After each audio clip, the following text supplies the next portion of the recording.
Olá, gente, tudo bom com vocês? Me chamo Kate, sou professora de Geografia e vim trabalhar contigo um tema muito importante para o Enem, que é tectônica de placas, que vai estar aí dentro da competência de área 6, onde ela visa compreender a sociedade e a natureza, reconhecendo suas interações no espaço em diferentes contextos históricos e geográficos, tá? E para a gente poder entender tectônica de placas, é interessante tu relembrar lá a aula sobre deriva continental, que também tem um vídeo que a gente fez para vocês poderem ver. E na deriva continental, a gente lembra lá do Wegener, que ele não conseguiu mostrar qual era o verdadeiro motor que fazia com que esses continentes se distanciassem e quais eram que se aproximassem? Pois é, na tectônica de placas a gente já vai poder explanar melhor a respeito desse conteúdo, principalmente porque aí, durante a Segunda Guerra Mundial, eles precisaram fazer um mapeamento do assoalho oceânico. E quando eles começaram a fazer esse mapeamento, para ver onde é que tinha montanha, onde é que tinha umas rochas bem grandes, para que os submarinos, quando eles adentrassem no oceano, eles não se colidissem nessas rochas. Quando eles começaram a fazer esse mapeamento, eles perceberam que esse assoalho oceânico ele não era tão monótono assim, e que existiam algumas atividades que faziam com que esse assoalho ele se distanciasse cada vez mais, né? E buscaram cada vez mais compreender a respeito. Começaram a pegar vários exemplares de rochas para ver qual era a idade dessas rochas, o que estava acontecendo ali naquele assoalho. E aí a gente traz essa imagem aqui para poder trabalhar em cima dela. Nessa imagem, a gente vai ter uma representação de limite de duas placas. A tua esquerda vai ter a placa norte-americana e a tua direita vai ter a placa africana. Essa linha vermelha, ela vem representar o limite dessas placas, né? Ali o limite entre a placa africana e a placa norte-americana. E analisa o seguinte, que as rochas que estão bem mais próximo do limite de uma com a outra são rochas muito mais novas que as rochas que vão estar lá mais pro meio da placa. Como, por exemplo, as rochas encontradas próximas do limite vão ter em torno de 9 milhões de anos, né? Enquanto que as rochas que estão mais lá pro meio das placas, elas vão ter em torno de 150 milhões de anos, 180 milhões de anos. Mas por que isso acontece? Essa região aí da dorsal mesoceânica é uma região de separação de placas. As placas elas estão separando. E quando elas se separam, essa fenda que se forma, a gente chama de rifteamento, tá? Esse rift que se forma quando ele abre aqui a crosta oceânica, ela é muito fina, é em torno de 5 a 15 quilômetros só de espessura. Quando ela se afasta, vários magmas começam a expelir, começa a extravasar. Quando esse magma ele entra em contato com a água, ele se solidifica e começa a transformar em novas rochas. E aí essas rochas vão se acumulando até chegar em verdadeiras cordilheiras que vão estar submersas. E essas cordilheiras a gente chama elas aí de dorsais, tá? As dorsais meso-oceânicas. E para que a gente possa entender melhor como é que funciona, né? Esse magma ele só é expelido para fora aí da crosta continental justamente porque a gente vai ter esse movimento que a gente vai chamar de movimento de convecção. Material aquecido sobe, quanto mais altitude ele vai ganhando, ele vai se resfriar, e aí depois que ele se resfria, ele tende a descer novamente. Quando ele chega mais lá para o manto, ele vai aquecer, vai subir, vai resfriar e depois vai ficar fazendo esse movimento de convecção. Correntes de convecção era a resposta que o Wegener precisava para poder dizer o que é que fazia o continente se movimentar. Porque imagina aí vários magmas, né, vários materiais aí em estado pastoso se movimentando, isso gera uma pressão enorme na crosta terrestre. Gera uma pressão enorme na camada litosférica.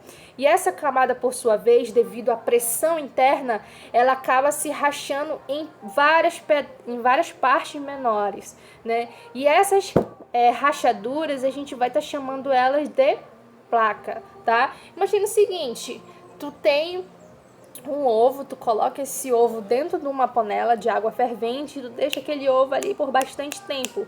Com o passar dos minutos, devido à grande pressão que ele vai sofrer ali pelaquela água estar quente, a sua casca ela vai começar a se quebrar em pedaços menores.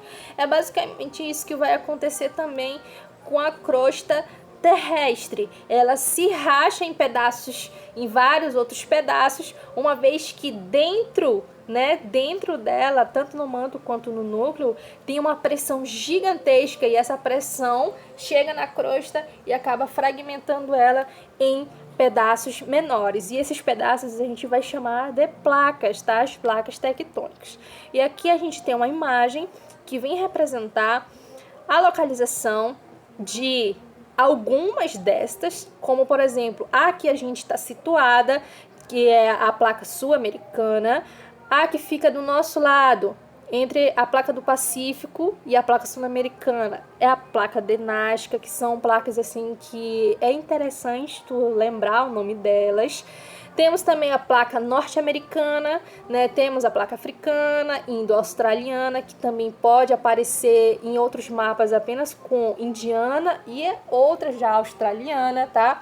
Placa euroasiática, também são todas placas que vale a pena a gente lembrar delas, né? Quando se trata aí de Enem. E tu percebe que nessa representação nós vamos ter setinhas, e essas setinhas ela vem te indicar qual é o sentido que essa placa está indo. Se é setinha se afastando, significa que as placas estão fazendo um movimento de divergente, estão se afastando. Se são setinhas se aproximando, movimento convergente, elas estão se aproximando, tá? E olha só, sobre esses movimentos, né, nós vamos ter três quando se trata de movimentos de placas. O primeiro, transformante, quando uma placa ela passa do lado da outra. E quando ela faz esse movimento aqui, limite transformante, ele é um limite conservativo, ou seja, nem constrói e nem destrói crosta terrestre. Ele somente vai passar um lado do outro aqui, o máximo que ele gera é terremoto, como por exemplo na falha de San Andreas, lá nos Estados Unidos, tá? Onde a gente vai ter ali a divisão da placa norte-americana com a placa do Pacífico, tá? Temos também limite divergente, que vai ser separação de placas. Quando essas placas se separam, né, a gente vai ter ali uma formação de uma fenda, que essa fenda a gente vai chamar de rift, tranquilo? E quando ele se separa, a gente vai ter a construção de uma nova crosta, tá? Então, o limite divergente é o limite construtor. E o limite convergente, quando duas placas se aproximam, uma tende a mergulhar e a outra, devido a todo o material rochoso que está entrando aqui por baixo, ela tende a subir. Quando essa aqui mergulha, esse processo aqui a gente chama de subducção, tá? Subducção. E esse aqui que vai subir devido aqui ao impulso, vamos chamar de soerguimento ou obducção, tranquilo? Subducção e soerguimento. Esse soerguimento vai dar origem a cadeias de montanhas, tá? Ou mesmo as cordilheiras, né? Que vai ser o conjunto dessas montanhas.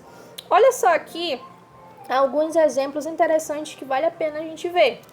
Aqui a gente vai ter uma convergência de uma placa oceânica com uma placa continental. Olha só o que acontece. A placa oceânica, o exemplo aqui é da placa de Nazca com a placa sul-americana. A placa de Nazca, lembra lá que ela vai estar abaixo da crosta oceânica, né? Logo a oceânica, ela é uma crosta mais densa, logo ela é mais pesada. Se ela é mais pesada, ela tende a ir por baixo, enquanto que a continental ela tende a ir por cima. E quando essa crosta oceânica ela adentra, junto com ela, além das rochas, também vai água. Quando essa água ela entra em contato aqui com o magma, que está nessas camadas mais internas, ela vai sofrer uma fusão e essa fusão vai empurrar esse magma, aonde a gente vai ter a formação de muitos vulcões, tá? Então aqui a gente vai ter a formação aqui de movimento de subducção. Aí aqui a gente vai ter um soerguimento que vai dar a vez a formação de montanhas, como a Cordilheira dos Andes aqui no exemplo, né? E além da formação da Cordilheira dos Andes, a gente também vai ter a formação de vulcões aí devido a essa mistura da água com o magma, que vai impulsionar esse magma a subir, tá? Além da junção de uma placa oceânica com uma placa continental, o que acontece quando duas placas continentais se encontram? A gente vai ter duas placas continentais se encontrando. Essas placas, elas são leves, né? Elas têm ali na sua composição silício e alumínio. E quando elas se encontram, vamos ter uma leve subducção. E já aqui a abducção, que é o soerguimento, vai ser muito mais forte, porque são placas mais leves, então elas tendem a subir, tá? E aí, isso aqui sendo mais forte, o processo de soerguimento sendo mais abrupto, vai dar a vez a montanhas extremamente altas, como por exemplo a Cordilheira do Himalaia lá na Ásia, tranquilo? Além desse movimento de convergência, a gente tem uma outra variação, que é o encontro de duas placas oceânicas. São placas que não são tão extensas, muito densas, né? Então o processo de subducção vai ser bem forte, e quando essa placa ela estiver adentrando aqui, vai também junto com ela a água, aonde ela vai se encontrar com o magma, e esse magma ele vai ser impulsionado, e ele sendo impulsionado como uma pluma, né, a gente vai chamar de pluma quando esse magma vem à ascensão para ele querer sair pela crosta, ele vai dar aqui a formação de várias ilhas vulcânicas, tá? Que é o grande exemplo aí da formação do Japão, tá? Das ilhas japonesas, que é quando há o encontro da placa eurasiana com a placa do Pacífico. Se encontrar, a placa do Pacífico desce, né? Faz o processo de subducção, a eurasiana soergue levemente, e também junto com ela temos aqui o extravasamento de magma, que vai dar origem a vulcões, tranquilo? Além desse movimento de convergência, temos aqui o divergente, alguns exemplos, como por exemplo o que acontece no lado leste da África, do continente africano, tá? Temos a separação da placa africana com a placa subplaca da Somália, tá? Elas estão se separando, onde vai ocasionar aqui uma fenda. Por essa fenda também, né, a gente vai ter aí o processo que a gente chama de rifteamento, tranquilo, que por sua vez, daqui a alguns milhares de anos, pode surgir um novo continente e um novo mar no lugar dessa fenda, tá? Olha essa outra imagem que vem representar o que está acontecendo no restante aí do continente, né? Mais precisamente lá pelo Quênia. Olha só, né? A fenda, a tendência é com que ela fique cada vez mais profunda e mais distante uma da outra. E aí, mais lá daqui a alguns milhões de anos, a gente vai ter um novo supercontinente aí, que a gente já deve pensar qual será o nome desse continente, né? E o que acontece quando duas placas se separam dentro do mar? Né? Elas vão se separar por elas serem mais estreitas, em torno de 5 a 15 quilômetros somente, né? De extensão. A facilidade de sair magma é muito maior. Então, quando elas se separam, logo o magma extravasa. Logo o magma ele sai aqui do manto, né, e passa pela crosta oceânica. Só que quando ele passa da crosta oceânica, o que tem aqui em cima? A água, né, a água do mar. E aí esse magma entrando em contato com a água do oceano, ele começa a se solidificar. E aí logo se transforma em rocha. E essas rochas elas começam a se acumular durante os milhares de anos e formam gigantescas cordilheiras subaquáticas, tá? Que a gente vai chamar aí de dorsais meso-oceânicas, como aqui, por exemplo, a dorsal mesoatlântica, localizada aí no Oceano Atlântico, tá? E por último, aqui a gente tem o limite transformante, que é um movimento conservativo, aonde a gente não tem aí nem construção nem destruição da crosta terrestre, né? Fica somente nessa configuração da figura na imagem direita aí na tua tela, tá? E esse exemplo a gente encontra na junção ali entre a placa do Pacífico e a placa norte-americana, como a gente consegue identificar aqui nessa outra representação, tá? Ali, bem na divisão da placa do Pacífico com a placa norte-americana, o que vai gerar muitos tremores quando essas placas estiverem fazendo esses movimentos tangenciais, tá, gente? Então fica aí a dica. Temos placas tectônicas, lembra lá do nome delas e também, principalmente, dos seus movimentos e consequências, tá? Temos lá movimento de convecção, onde temos formação de montanhas e também a gente vai ter a formação de fossas, que são as regiões mais profundas do mar. Temos a formação de ilhas vulcânicas, o extravasamento do magma. Temos os movimentos divergentes, que são os movimentos construtores aí de crosta. Movimento transformante, que é um movimento conservativo, tá? Então, desde já, um grande abraço e até a próxima aula. Tchau!